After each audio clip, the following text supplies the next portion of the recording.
नमस्कार दोस्तों, आप सभी का स्वागत है हमारे YouTube चैनल नायर 451 में। उम्मीद करते हूँ आपको ये कहानी ज़रूर पसंद आएगी। कांग्रेस कमेटी में यह सवाल पेश था, शराब और ताड़ी की दुकानों पर कौन धरना देना जाए। कमेटी के 25 मेंबर सिर झुकाए बैठे थे, पर किसी के मुंह से बात ना निकलती थी। मुआवजा बड़ा नाजुक था। पुलिस के हाथों गिरफ्तार हो जाना तो ज़्यादा मुश्किल बात ना थी।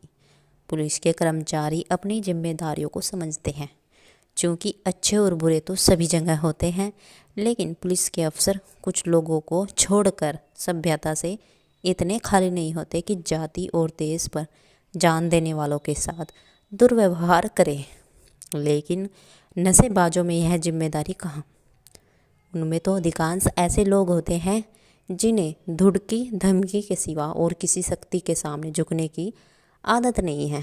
मारपीट से नशा हिरन हो सकता है, पर शांतवादियों के लिए तो वह दरवाज़ा बंद है।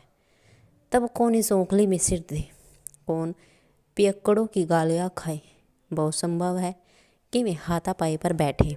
उनके हाथों पीटना किसे मंजूर हो सकता था। फिर पुलिस वाले भी बैठे तमाशा ना देखेंगे, उन्हें और भी भड़काते रहेंगे। पुलिस की सह पर ये नशे के बंदे जो कुछ ना कर डाले, वह थोड़ा ईंट का जवाब पत्थर से दे नहीं सकते, और इस समुदाय पर विनती का कोई आसार नहीं। एक मेंबर ने कहा, मेरा विचार, मैं तो इन जातों में पंचायतों को फिर संभालना चाहिए। इधर लापरवाही से उनकी पंचायतें निर्जीव हो गई। इसके सिवा मुझे तो और कोई उपाय नहीं सूझता। सभापति ने कहा, हाँ, यह एक उपाय है, मैं इसे नोट किए लेता हूँ, पर धरना देना जरूरी है। दूसरे महाशय बोले, उनके घरों में जाकर समझाए तो अच्छा असर होगा। सभापति ने अपनी चिकनी खोपड़ी सहलाते हुए कहा, यह भी अच्छा उपाय है, मगर धरने को हम लोग त्याग नहीं सकते। फिर सन्नाटा हो गया। पिछली कतार में एक देवी भी मौन बैठी हुई थी। जब कोई मेंबर बोलता, वह एक नज़र उसकी तरफ डालकर फिर सिर झुका लेती थी। यही कांग्रेस की लेडी मेंबर थी। उनके पति महाशय जी पंडित सक्सेना कांग्रेस के अच्छे काम करने वालों में से थे। उनका देहांत हुए 3 साल हो गए थे।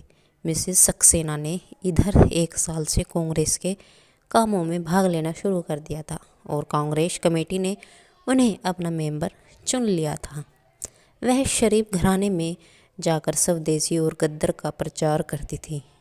जब कभी कांग्रेस के प्लेटफॉर्म पर बोलने खड़ी होती तो उनका जोश देखकर ऐसा मालूम होता था आकाश में उड़ जाना चाहती है।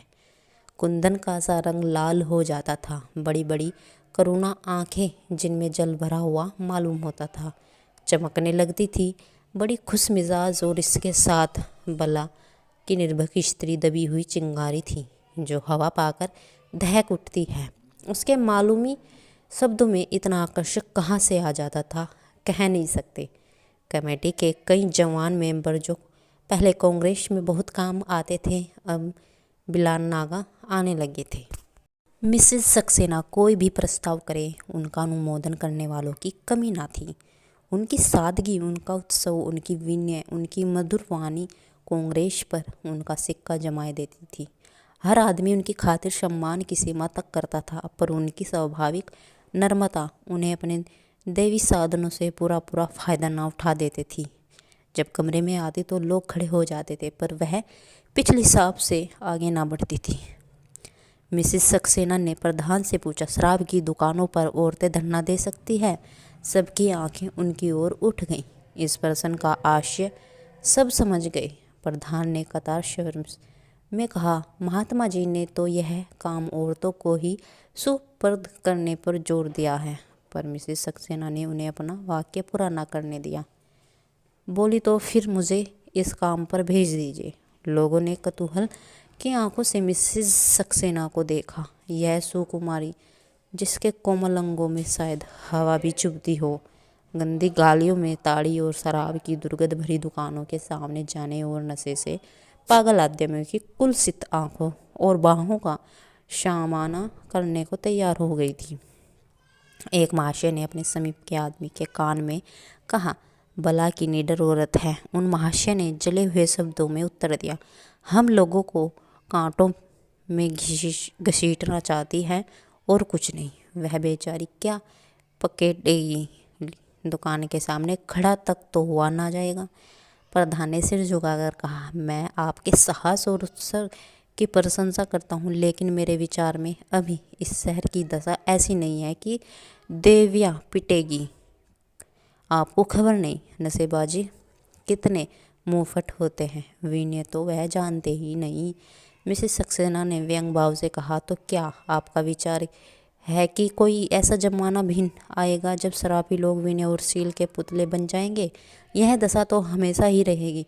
आखिर महात्मा जी ने कुछ समझकर ही तो औरतों को यह काम सौंपा। मैं नहीं कह सकती कि मुझे कहाँ तक सफलता होगी, पर इस कर्तव्य को टालने से काम ना चलेगा। प्रधान ने पसों पेश में पकड़कर कहा, मैं तो आपका इस काम के लिए घसीटना उचित नहीं समझता, आगे आपको इख्तियार है। मिसेस सक्सेना ने जैसे विनय का आलिंगन करते हुए कहा, मैं आपके पास फरियाद लेकर ना आऊँगी। मुँह फला आदमी ने मारा या गाली दी। इतना जानती हूँ कि अगर मैं सफल हो गई तो ऐसी स्त्रियों की कमी ना रहेगी जो इस काम को 16 आने अपने हाथ में ना ले ले। इस पर एक नौजवान मेंबर ने कहा, मैं सभापति जी से निवेदन करूंगी कि मिसेस सक्सेना को यह काम देकर आप हिंसा का सामना कर रहे हैं, इससे यह कहीं अच्छा है कि आप मुझे यह काम सौंपें। इस नौजवान मेंबर का नाम या जयराम एक बार एक कड़ा व्याख्यान देने के लिए जेल हो गए थे, पर उस वक्त उनके सिर गृहस्थी का भार न था। कानून पढ़ते थे, अब उनका विवाह हो गया था, 2-3 बच्चे भी हो गए थे। दशा बदल गई थी। दिल में वही जोश, वही तड़प, वही दर्द था, पर अपनी हालात से मजबूर थे। मिसेस सक्सेना की ओर नर्म आग्रह से देखकर बोले, आप मेरी खातिर इस गंदे काम में हाथ ना डालें, मुझे 1 सप्ताह का अवसर दीजिए।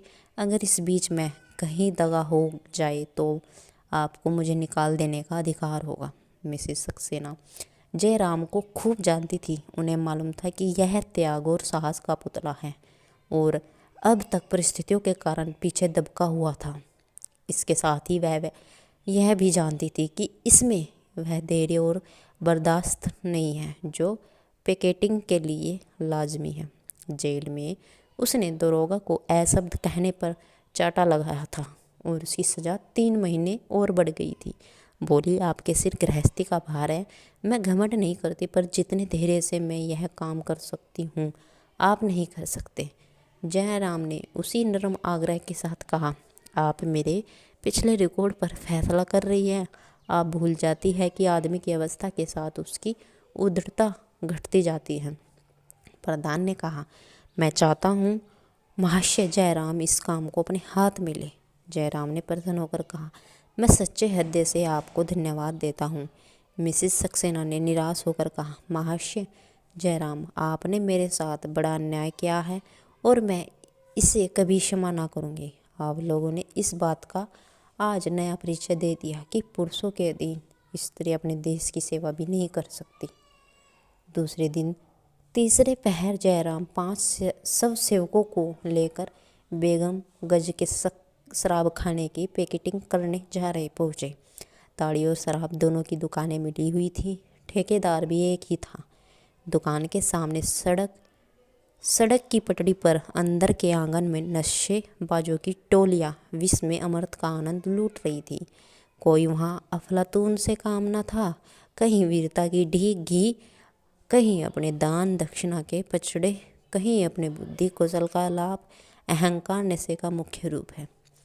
एक बूढ़ा शराबी कह रहा है, भैया जिंदगानी का भरोसा नहीं है। हाँ, कोई भरोसा नहीं है, मेरी बात मान लो, जिंदगानी का कोई भरोसा नहीं है। बस यही खाना खिलाना याद रह जाएगा, धन दौलत जगह जमीन सब धरी रह जाएगी। 2 ताड़ी वालों में एक दूसरी बहस छिड़ी हुई थी। तुम रिहा है भाई, हमारी मजाल है कि सरकार के सामने सिर उठा सके। अपने घर में बैठकर बादशाह को गालियाँ दे लो, लेकिन मैदान में आना कठिन है। कहा की बात, भैया सरकार तो बड़ी चीज़ है, लाल पगड़ी देकर आना कठिन है। छोटा आदमी भर पेट खा के बैठता है तो समझता है आप बादशाह हम ही हैं, लेकिन अपनी हैसियत को भूलना ना चाहिए। बहुन पक्की बातें कहते हो। खां साहब, अपनी असलियत पर डटे रहो। जो राजा है वह राजा है, जो प्रजा है वही प्रजा है। भला प्रजा कहीं राजा हो सकता है? इतने में जयराम ने आकर कहा, राम राम भाइयों, राम राम। 5-6 खद्दरधारी मनुष्यों को देखकर सभी लोग उनकी ओर शंका और कौतूहल से ताकने लगे। दुकानदारों ने चुपके से अपने एक नौकर के कान में कुछ कहा और नौकर दुकान से उतरकर चला गया। जयराम ने झंडे को जमीन पर खड़ा करके कहा, भाइयों, महात्मा गांधी का हुक्म है कि आप लोग ताड़ी शराब ना पिए। जो रुपये आप यहाँ उड़ा देते हैं वह अगर अपने बाल बच्चों को खिलाने में खर्च करे तो कितनी अच्छी बात हो। जरा देर के नशे के लिए आप अपने बाल बच्चों को भूखे मारते हो, गंदे घरों में रहते हो, महाजन की गालियाँ खाते हो। सोचें, इस रुपयों से आप अपने प्यारे बच्चों को कितने आराम से रख सकते हैं। एक बूढ़े शराबी ने अपने साथी से कहा, भैया, तो बुरी चीज़ घर तबाह करके छोड़ देती है। मुदा इतनी उम्र पीते कट गई तो मरते दम क्या छोड़े। उसके साथी ने समर्थन किया, पक्की बात कहते हो चौधरी, जब इतनी उम्र पीते कट गई तो अब मरते दम क्या छोड़े। जयराम ने कहा वहाँ चौधरी, यही तो उम्र है, छोड़ने की। जवानी तो दीवानी होती है, उस सब कुछ मुहाफ है। चौधरी ने तो कोई जवाब ना दिया, लेकिन उसके साथी ने, जो काला मोटा बड़ी बड़ी मूँछों वाला आदमी था, सरल आपत्ति के भाव से कहा, अगर पीना बुरा है तो अंग्रेज क्यों पीते हैं। जयराम ने वकील था, उससे बहस करना भीड़ के छत्ते को छेड़ना था। बोला, यह तुमने बहुत अच्छा सवाल पूछा भाई। अंग्रेज़ों के बाप दादा अभी 1.5-2 साल पहले लुटेरे थे। हमारे तुम्हारे बाप दादा ऋषि मुनि थे। लुटेरों की संतान पिए तो पीने दो, उनके पास ना कोई धर्म है ना नीति, लेकिन ऋषियों की संतान उनकी नकल क्यों करे। हम और तुम उन महात्माओं की संतान हैं जिन्होंने दुनिया को सिखाया, जिन्होंने दुनिया को आदमी बनाया है। हम अपना धर्म छोड़ बैठे, उसी का फल है कि आज हम गुलाम हैं। लेकिन अब हमने गुलामी की जंजीरों को तोड़ने का फैसला कर लिया है। और एकाएक थानेदार और 5-5 कांस्टेबल आ खड़े हुए थे। थानेदार ने चौधरी से पूछा, यह लोग तुमको धमका रहे हैं? चौधरी ने खड़े होकर कहा, नहीं हजूर, यह तो हमें समझा रहे हैं। कैसे प्रेम से समझा रहे हैं कि वाह। थानेदार ने जयराम से कहा, अगर यह फिसाद हो जाए तो आप जिम्मेदार होंगे। जयराम ने, मैं उस वक्त जिम्मेदार हूँ जब तक आप ना रहे। आपका मतलब है कि मैं फिसाद कराने आया हूँ? मैं यह नहीं कहता, लेकिन आप यह आए हो तो अंग्रेजी साम्राज्य की अतुल शक्ति का परिचय जरूर दीजिएगा। जनता में उत्तेजना फैलेगी, तब आप पिल पड़ेंगे और 10-20 आदमियों को मार गिराएंगे। वही सब जगह होता है और यहाँ भी होगा। सभी इंस्पेक्टर ने होठ चबाकर कहा, मैं आपसे कहता हूँ, यहाँ से चले जाइए, वरना मुझे जब्ते की कार्रवाई करनी पड़ेगी। जयराम ने अविचल भाव से कहा, और मैं आपसे कहता हूँ कि आप मुझे अपना काम करने दीजिए। मेरे बहुत से भाई यहाँ जमा हैं और मुझे उनसे बातचीत करने का उतना ही हक है जितना आपको। इस वक्त तक सैकड़ों दर्शक जमा हो गए थे। दरोगा ने अफसरों से पूछ बगैर और कोई कार्रवाई करना उचित न समझा।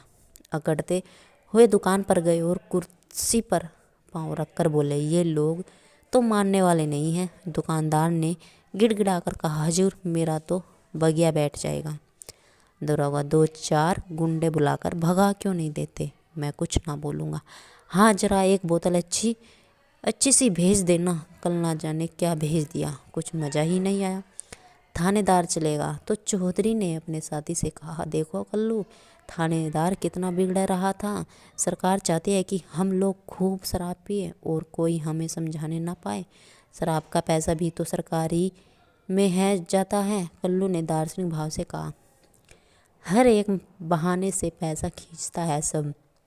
चौधरी, तो फिर क्या सलाह है? तो बुरी चीज़ कल्लू, बहुत बुरी चीज़ है। भैया, महात्मा जी का हुक्म है तो छोड़ ही देना चाहिए। चौधरी, अच्छा तो यह लो, आज से अगर पिए तो दोगला। यह कहते हुए चौधरी ने बोतल ज़मीन पर पटक दी। आधी बोतल शराब ज़मीन पर बहकर सूख गई। जयराम को शायद ज़िंदगी में कभी इतनी खुशी ना हुई थी। जोर जोर से तालियां बजाकर उछल पड़े। उसी वक्त दोनों ताड़ी पीने वालों में भी महात्मा जी की जय पुकारी और अपनी हाड़ी जमीन पर फटक दी। एक स्वसेवक ने लपक कर फूलों की माला ली और चारों आदमियों के गले में डाल दी। सड़क की पटड़ी पर कई नशे बाजी बैठे इन चारों आदमियों की तरफ उस दुर्बल शक्ति से ताक रहे थे जो पुरुषार्थहीन मनुष्य का लक्षण है। वहाँ एक भी ऐसा व्यक्ति न था जो अंग्रेजों की मांस मदिरा या ताड़ी को जिंदगी के लिए अनिवार्य समझता हो और उसके बगैर जिंदगी की कल्पना भी ना कर सके। सभी लोग नशे को दूषित समझते थे, केवल दुर्बलेंद्रियन होने के कारण नित्य आकर पी जाते थे। चौधरी जैसे गाहक पियक्कड़ को बोतल फटकते देखकर उनकी आंखें खुल गईं। एक मरियल दाढ़ी वाले आदमी ने आकर चौधरी की पीठ ठोकी। चौधरी ने उसे पीछे ढकेल कर कहा, पीठ क्या ठोकते हो जी, जाकर अपनी बोतल पटक दो। दाढ़ी वाले ने कहा, आज और पी लेने दो चौधरी, अल्लाह जानता है कल मैं इधर भूलकर भी ना आऊँगा। चौधरी जितनी बची हो उसके पैसे हमसे ले लो, घर जाकर बच्चों को मिठाई खिला देना। दाढ़ी वाले ने जाकर बोतल पटक दी और बोला, लो तुम भी क्या कहोगे, अब तो हुए खुश। चौधरी, अब तो ना पिएंगे कभी। दाढ़ी वाले ने कहा, अगर तुम ना पियोगे तो मैं भी ना पीऊँगा। जिस दिन तुमने पी उसी दिन फिर शुरू कर दूँगा। चौधरी की तत्परता से दुर्भाग्य की जड़ें हिला दी। बाहर अभी 5-6 आदमी और थे। वे संचेत निर्जलता से बैठे हुए अभी तक पीते जाते थे। जयराम ने उनके सामने जाकर कहा, भाइयों, आपके 5 भाइयों ने अभी तक सामने अपनी अपनी बोतल पटक दी, क्या आप लोगों को बाजी जीत ले जाने दें? एक ठिकाने काले आदमी ने, जो किसी अंग्रेज का खाना नामा मालूम होता था, लाल लाल आंखें निकाल कर कहा, हम पीते हैं, तुमसे मतलब, तुमसे भीख मांगने तो नहीं जाते। जयराम ने समझ लिया, अब बाजी मार ली। गुमराह आदमी जब विवाद करने पर उतर आए तो समझ लो वह रास्ते पर आ जाएगा। चुप्पा एब वह चिकना घड़ा है जिस पर किसी बात का असर नहीं होता। जयराम ने कहा, अगर मैं अपने घर में आग लगाऊं तो उसे देखकर क्या आप मेरे हाथ ना पकड़ लेंगे? मुझे तो इसमें रत्ती भर भी संदेह नहीं है कि आप मेरा हाथ ही ना पकड़ लेंगे, बल्कि मुझे वहाँ से ज़बरदस्ती खींच ले जाएंगे। चौधरी ने खान सामा की तरफ मुग्ध आंखों से देखा, मानो कह रहा है, इसका तुम्हारे पास क्या जवाब है? और बोला, जमादार, अब इसी बात पर बोतल फटक दो। खान साहब ने जैसे काट खाने के लिए दांत तेज कर लिए और बोला, बोतल क्यों पटक दूँ, पैसे नहीं दिए हैं। चौधरी परास्त हो गया। जयराम ने बोला, इन्हें छोड़े बाबूजी, यह लोग इस तरह मानने वाले आसानी नहीं हैं। आप इनके सामने जान भी दे दो तो शराब ना छोड़ेंगे। हाँ, पुलिस की एक कुड़की पा जाएंगे तो फिर कभी इधर भूल कर भी ना आएंगे। खान सामा ने चौधरी की ओर तिरस्कार के भाव रो देखा, जैसे कह रहा हो, क्या तुम समझते हो कि मैं मनुष्य हूँ, यह सब पशु है? फिर बोला, तुमसे क्या मतलब है जी, क्यों बीच में कूद पड़ते हो? मैं तो बाबूजी से बात कर रहा हूँ, तुम कौन होते हो बीच में बोलने वाले? मैं तुम्हारी तरह नहीं हूँ कि बोतल फटक कर वाह वाह करवाऊँ, कल फिर मुंह में हल्की लगवाऊँ, घर पर मंगवा कर पीऊँ। जब यहाँ छोड़े तो सच्चे दिल से छोड़ेंगे, फिर कोई लाख रुपए भी दे तो आंख उठाकर ना देखे। जयराम, मुझसे आप लोगों से ऐसी आशा नहीं थी। चौधरी ने खान सामा की ओर कटाक्ष करके कहा, क्या समझते हो मैं कल फिर पीने आऊँगा? खान सामा ने उड़ता से कहा, हाँ हाँ कहता हूँ, तुम आओगे और बंद कर आओगे, कहो पक्के कागज़ पर लिख दूँ। चौधरी, अच्छा भाई, तुम बड़े धर्मात्मा हो, मैं पापी सही हूँ। तुम छोड़ोगे तो ज़िंदगी भर के लिए छोड़ोगे, मैं आज छोड़कर कल फिर पीने लगूँगा, यही सही है। मेरी एक बात गांठ बांध लो, तुम उस बखतम छोड़ोगे जब ज़िंदगी तुम्हारा साथ छोड़ देगी, इसके पहले तुम नहीं छोड़ सकते। जब ज़िंदगी तुम्हारा साथ छोड़ देगी, इसके पहले तुम नहीं छोड़ सकते। खाशनामा, तुम मेरे दिल का हाल क्या जानते हो? चौधरी, जानता हूँ, तुम्हारे जैसे सैकड़ों आदमी को भुगत चुका हूँ। खान साहब, तो तुमने ऐसे वैसे बेशर्मों को देखा होगा, हायदार आदमी को ना देखा होगा।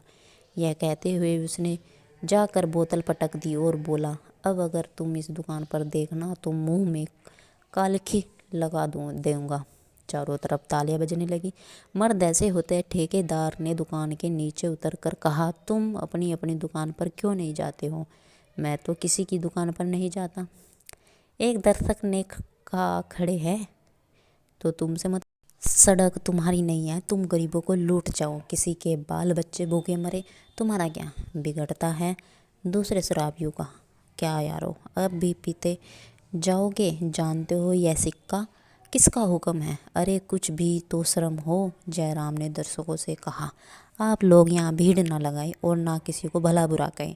मगर दर्शकों का समूह बढ़ता जाता था। अभी तक 4-5 आदमियों में बैठे हुए कुल्हड़ चढ़ा रहे थे, मगर मन चले आदमियों ने जाकर उस बोतल को उठा लिया जो उनके बीच में रखी हुई थी और उसे पटकना चाहता था कि चारों शराबी उठ खड़े हुए और उसे पीटने लगे। जयराम और उसके सब सेवक तुरंत वहां पहुंच गए और उसे बचाने की चेष्टा करने लगे कि चारों उसे छोड़कर जयराम की तरफ लपके। दर्शकों ने देखा कि जयराम पर मार पड़ा चाहती है तो कई आदमी झल्ला कर उन चारों शराबियों पर टूट पड़े, लाते घुसे और डंडे चलाने लगे।